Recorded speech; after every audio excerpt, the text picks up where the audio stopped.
अध्याय 25 तीनों गुणों की वृत्तियों का निरूपण। भगवान श्री कृष्ण कहते हैं, पुरुष प्रवर उद्धव जी, प्रत्येक व्यक्ति में अलग अलग गुणों का प्रकाश होता है। उनके कारण प्राणियों के स्वभाव में भी भेद हो जाता है। अब मैं बतलाता हूँ कि किस गुण से कैसा कैसा स्वभाव बनता है। तुम सावधानी से सुनो। सत्वगुण की वृत्तियाँ हैं शम, दम, तितिक्षा, विवेक, तप, सत्य, दया, स्मृति, संतोष, त्याग, विषयों के प्रति अनिच्छा, श्रद्धा, लज्जा, आत्मरति, दान, विनय और सरलता आदि। रजोगुण की वृत्तियां हैं इच्छा, प्रयत्न, घमंड, तृष्णा, ऐंठ या अकड़, देवताओं से धन आदि की याचना, भेद बुद्धि, विषय भोग, युद्ध आदि के लिए मद जनित उत्साह, अपने यश में प्रेम, हास्य, पराक्रम और हठपूर्वक उद्योग करना आदि। तमोगुण की वृत्तियां हैं क्रोध, लोभ, मिथ्या भाषण, हिंसा, याचना, पाखंड, श्रम, कलह, शोक, मोह, विषाद, दीनता, निद्रा, आशा, भय और अकर्मण्यता आदि। इस प्रकार क्रम से सत्वगुण, रजोगुण और तमोगुण की अधिकांश वृत्तियों का पृथक पृथक वर्णन किया गया। अब उनके मेल से होने वाली वृत्तियों का वर्णन सुनो। उद्धव जी, मैं हूँ और यह मेरा है, इस प्रकार की बुद्धि में तीनों गुणों का मिश्रण है। जिन मन, शब्द आदि विषय, इंद्रिय और प्राणों के कारण पूर्वोक्त वृत्तियों का उदय होता है, वे सबके सब सात्विक, राजस और तामस हैं।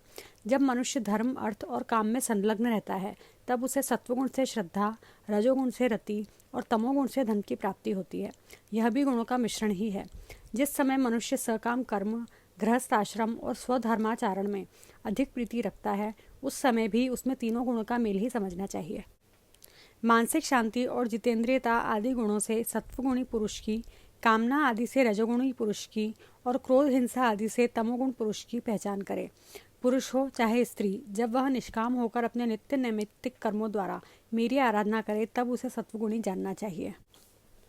सकाम भाव से अपने कर्मों के द्वारा मेरा भजन पूजन करने वाला रजोगुणी है, और जो अपने शत्रु की मृत्यु आदि के लिए मेरा भजन पूजन करे, उसे तमोगुणी समझना चाहिए। सत्व, रज और तम, इन तीनों गुणों का कारण जीव का चित्त है। उनसे मेरा कोई संबंध नहीं है। इन्हीं गुणों के द्वारा जीव शरीर अथवा धन आदि में आसक्त होकर बंधन में पड़ जाता है। सत्वगुण प्रकाशक, निर्मल और शांत है। जिस समय वह रजोगुण और तमोगुण को दबाकर बढ़ता है, उस समय पुरुष सुख, धर्म और ज्ञान आदि का भाजन हो जाता है। रजोगुण भेद बुद्धि का कारण है। उसका स्वभाव है आसक्ति और प्रवृत्ति।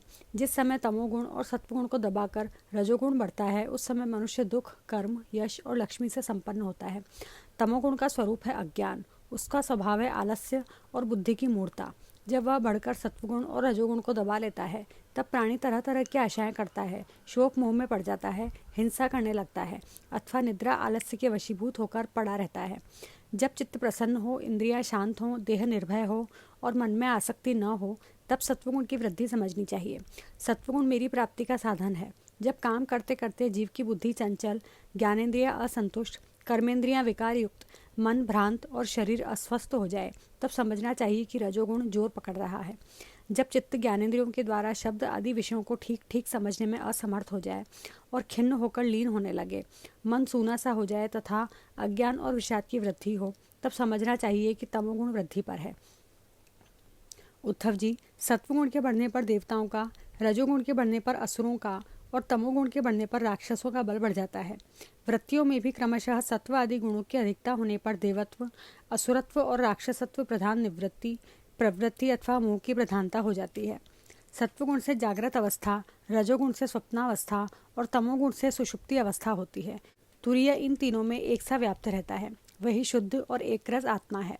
वेदों के अभ्यास में तत्पर ब्राह्मण सत्वगुण के द्वारा उत्तरोत्तर ऊपर के लोकों में जाते हैं। तमोगुण से जीवों को वृक्षादि पर्यंत अधोगति प्राप्त होती है और रजोगुण से मनुष्य शरीर मिलता है। जिसकी मृत्यु सत्वगुणों की वृद्धि के समय होती है, उसे स्वर्ग की प्राप्ति होती है। जिसकी रजोगुण की वृद्धि के समय होती है, उसे मनुष्य लोक मिलता है। और जो तमोगुण की वृद्धि के समय मरता है, उसे नरक की प्राप्ति होती है। परंतु जो पुरुष त्रिगुणातीत जीवन मुक्त हो गए हैं, उन्हें मेरी ही प्राप्ति होती है। जब अपने धर्म का आचरण मुझे समर्पित करके अथवा निष्काम भाव से किया जाता है, तब वह सात्विक होता है। जिस कर्म के अनुष्ठान में किसी फल की कामना रहती है, वह राजसिक होता है।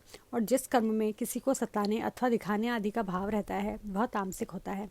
शुद्ध आत्मा का ज्ञान सात्विक है। उसको कर्ता भोक्ता समझना राजस ज्ञान है और उसे शरीर समझना तो सर्वथा तामसिक है। इन तीनों से विलक्षण मेरे स्वरूप का वास्तविक ज्ञान निर्गुण ज्ञान है। वन में रहना सात्विक निवास है, गांव में रहना राजस है और जुआ घर में रहना तामसिक है। इन सबसे बढ़कर मेरे मंदिर में रहना निर्गुण निवास है। अनासक्त भाव से कर्म करने वाला सात्विक है, रागांध होकर कर्म करने वाला राजसिक है और पूर्वापर विचार से रहित होकर करने वाला तामसिक है। इनके अतिरिक्त जो पुरुष केवल मेरी शरण में रहकर बिना अहंकार के कर्म करता है वह निर्गुण करता है। आत्मज्ञान विषयक श्रद्धा सात्विक श्रद्धा है, कर्म विषयक श्रद्धा राजस है और जो श्रद्धा अधर्म में होती है वह तामस है, तथा मेरी सेवा में जो श्रद्धा है वह निर्गुण श्रद्धा है। आरोग्यदायक, पवित्र और अनायास प्राप्त भोजन सात्विक है।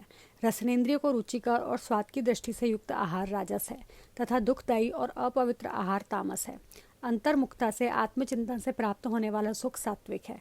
बहिर्मुक्ता से विषयों से प्राप्त होने वाला राजस है तथा अज्ञान और दीनता से प्राप्त होने वाला सुख तामस है। और जो सुख मुझसे मिलता है वह तो गुणातीत और अप्राकृत है।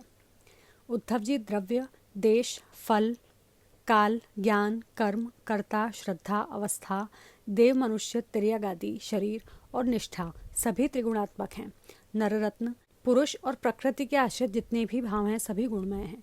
वे चाहे नेत्रादि इंद्रियों से अनुभव किए हुए हों, शास्त्रों के द्वारा लोकांतरों के संबंध में सुने गए हों अथवा बुद्धि के द्वारा सोचे विचारे गए हों।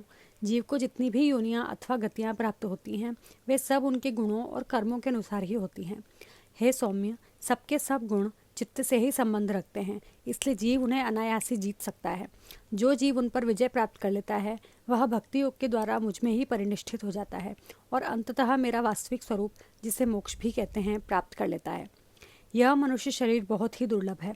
इसी शरीर में तत्व ज्ञान और उसमें निष्ठा रूप विज्ञान की प्राप्ति संभव है। इसलिए इसे पाकर बुद्धिमान पुरुषों को गुणों की आसक्ति हटाकर मेरा भजन करना चाहिए। विचारशील पुरुष को चाहिए कि बड़ी सावधानी से सत्वगुण के सेवन से रजोगुण और तमोगुण को जीत ले और इंद्रियों को वश में कर ले, मेरे स्वरूप को समझकर मेरे भजन में लग जाए, आसक्ति को लेश मात्र भी न रहने दे। योग युक्ति से चित्तवृत्तियों को शांत करके निरपेक्षता के द्वारा सत्वगुण पर भी विजय प्राप्त कर ले। इस प्रकार गुणों से मुक्त होकर जीव अपने जीव भाव को छोड़ देता है और मुझसे एक हो जाता है। जीव लिंग शरीर रूप अपनी उपाधि जीवत्व से तथा अंतःकरण में उदय होने वाले सत्वादि गुणों की वृत्तियों से मुक्त होकर मुझ ब्रह्म की अनुभूति से एकत्व दर्शन से पूर्ण हो जाता है और वह फिर बाह्य अथवा आंतरिक किसी भी विषय में नहीं जाता।